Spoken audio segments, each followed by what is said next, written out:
क्या ताकत कभी मजबूरी बन सकती है? ये सोचना भी कल्पना से परे है, पर ऐसा हो सकता है। अगर सतर्कता न रहे, जागरूकता न रहे और सावधानी न बरती जाए, तो कभी कभी यही ताकत मजबूरी बन जाती है और यही ताकत कमजोरी बन जाती है। इसका जीता जागता उदाहरण अभी नाटो देश है। NATO, North Atlantic Treaty Organization, जो अमेरिका और यूरोपियन यूनियन को मिला के बना है।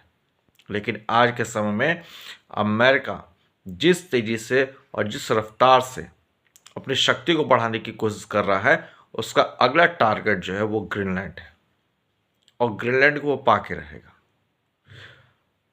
अमेरिका पूरी कोशिश कर रहा है कि ग्रीनलैंड में किसी तरह का वॉर ना हो, लेकिन अगर जरूरत पड़ेगी तो वो वॉर भी करने को तैयार है।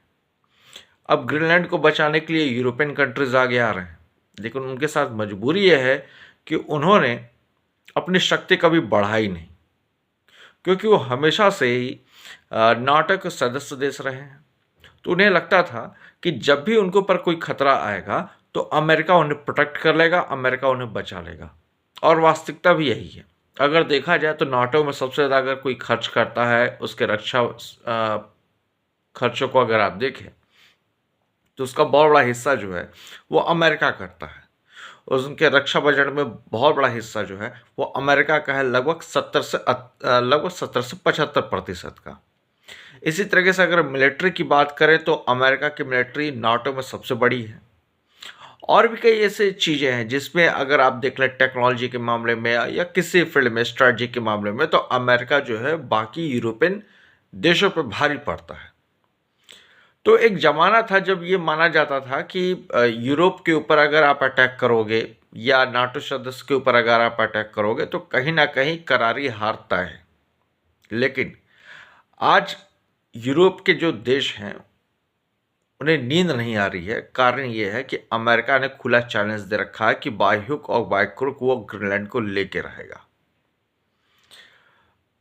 देखा जाए तो ये हो भी सकता है, क्योंकि जैसा मैंने पहले ही बताया कि समय रहते हुए यूरोपियन देशों ने अपनी ताकत नहीं बढ़ाई, उस रफ्तार से अपने रक्षा बजट को नहीं बढ़ाया, और उनकी निर्भरता अमेरिका के ऊपर हमेशा बनी रही।